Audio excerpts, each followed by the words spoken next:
My name is Alpa Rupala, Assistant Professor at LG Institute of Engineering and Technology, Computer Department. Welcome to the lecture series of Mobile Computing and Wireless Communication. Unit number 3, Topic GPRS. Topics to be covered in this lecture. We have already learned about the GPRS architecture, how the GPRS is being used, what is the limitation of the GPRS. But now we are looking forward for the GPRS call routing, that how the GPRS call is being routed. So for that particular fundamental, you need to understand the PDP context application process of GPRS.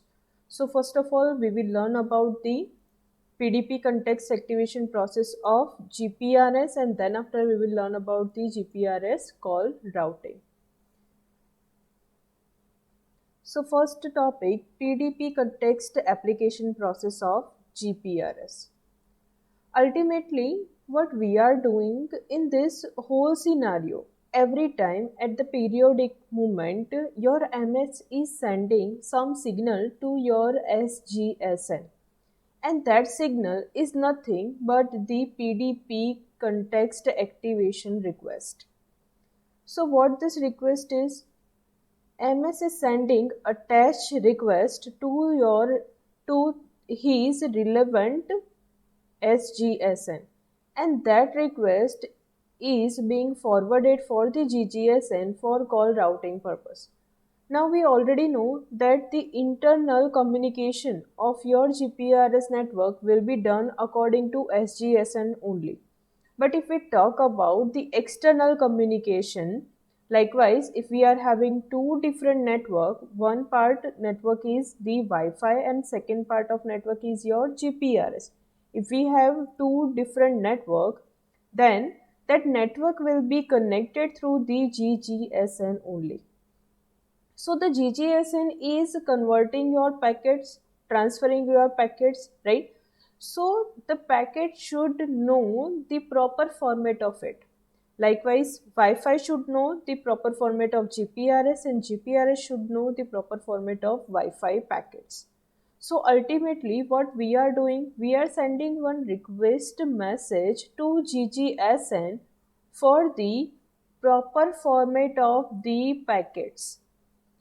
So the MS firstly will send the attach request to SGSN. Now this PDP context request is the packet format request. This packet format request can be static or it can be dynamic.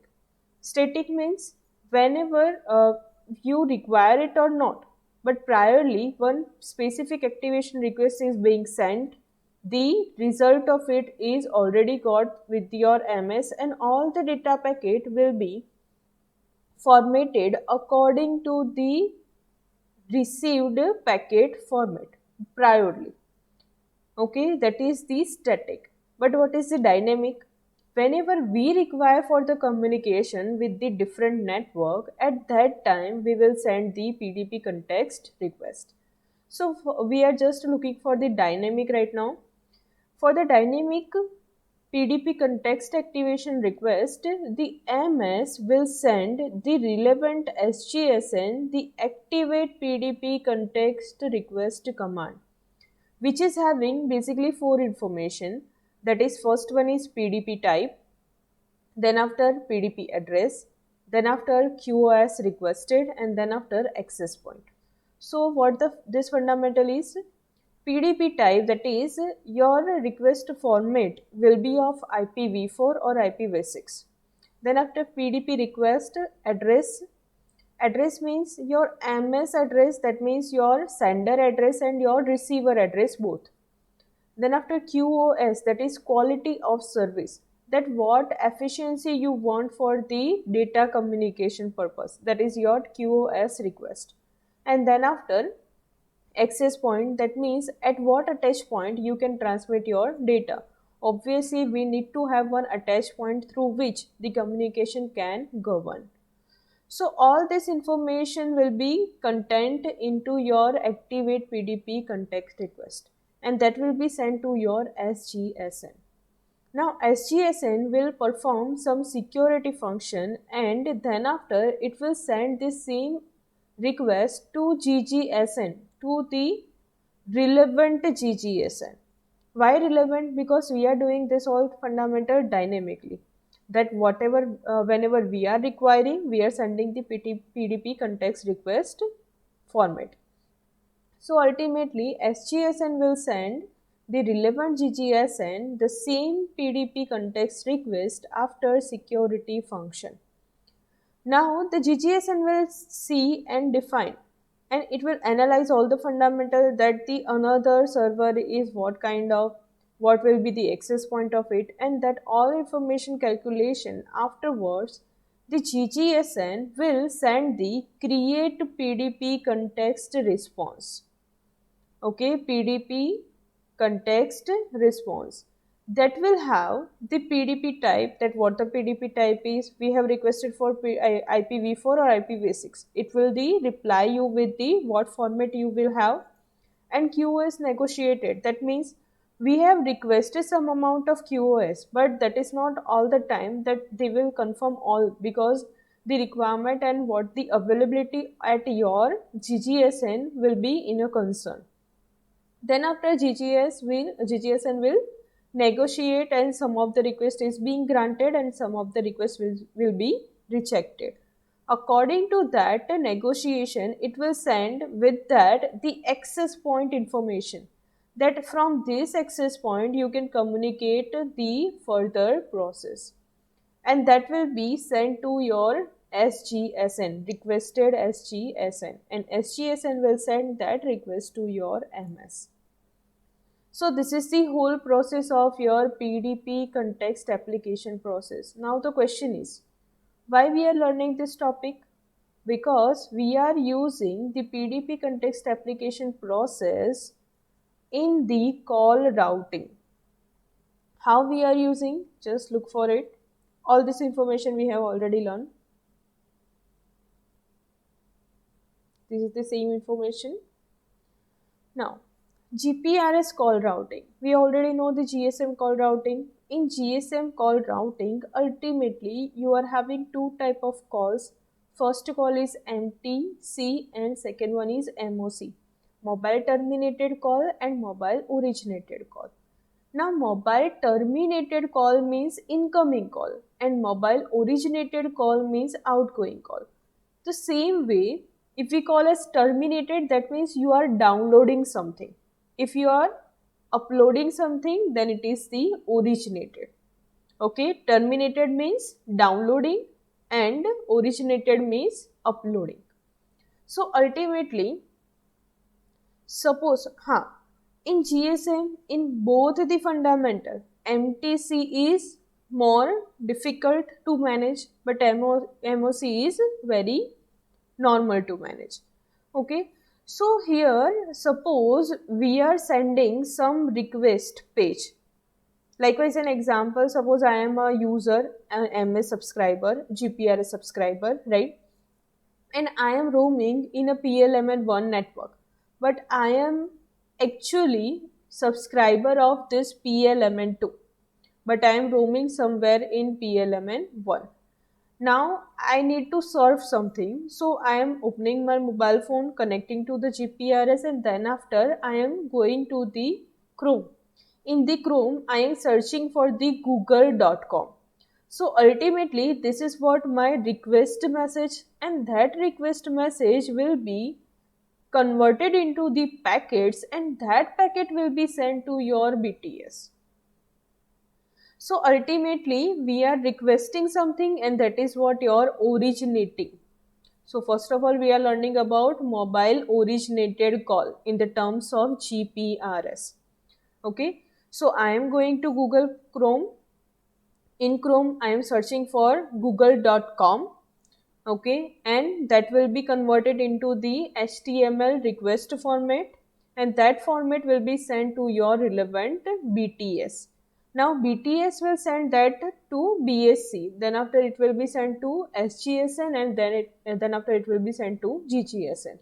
Now this request message is nothing but your PDP context request message.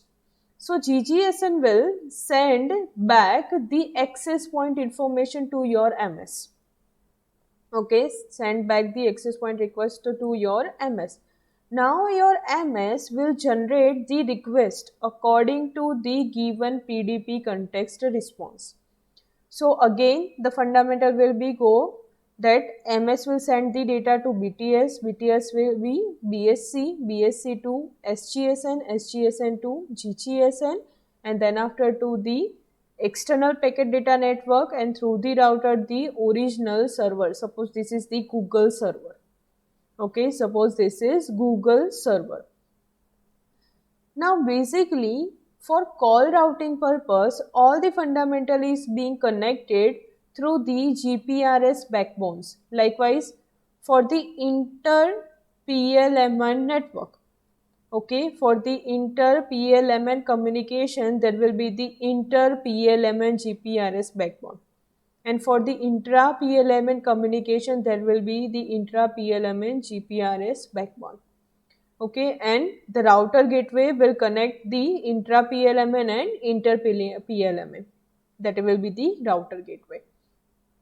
So ultimately your request is being sent to the Google server through the GGSN, through the relevant GGSN after getting the proper PDP context response. Now your Google will send the response. It will send the response in the terms of the Google homepage, because whenever you are searching for the google.com, it will give you the homepage of your Google, right? So ultimately it should respond you with the content of your Google homepage, and that will be sent to your external packet data network through the router. Now look, my original mobile phone is a subscriber of PLMN2, but right now I am roaming to the PLMN1. So ultimately the prefix address of my mobile phone address, that will be my MS address, will be having the PLMN2 context. Correct? Will be having the PLMN2 context. So ultimately the response will directly go to the GGSN of your home network. Okay, this will be your foreign network and this will be your home network. So ultimately your response will be redirect to your home network, your actual GGSN. Now this GGSN will send your information through the intra PLMN backbone network to your SGSN, your home SGSN. SGSN will check for HLR information that your device is in this network or roaming in another network. After the HLR information, it will identify that you are roaming somewhere in a PLMN 1.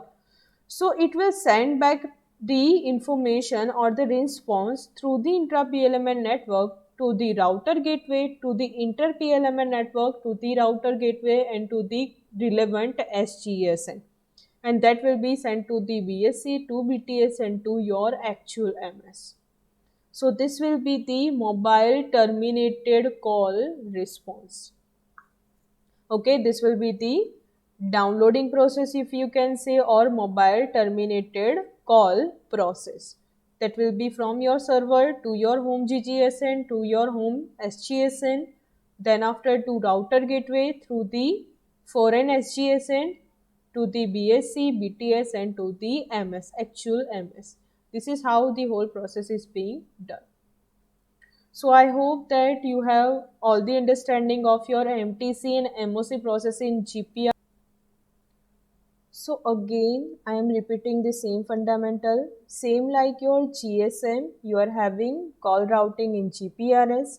GSM is doing all the fundamental in the form of signal, but GPRS is doing all the fundamental in the form of packets.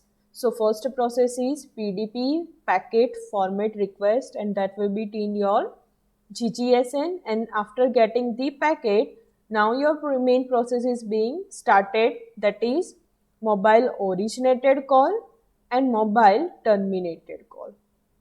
Okay, in this Mobile terminated call is little bit of different because first we will go to your home network according to the prefix of your MS address, and then after it will be redirect to your foreign network, and originated will be the normal process. Wherever you are just sending your request to the foreign GGSN or home GGSN and directly to your relevant packet data network. So this was all about the routing in GPRS. So we have learned about PDP context application process, which is the first step of your GPRS call routing. Thank you. We will meet in our next lecture.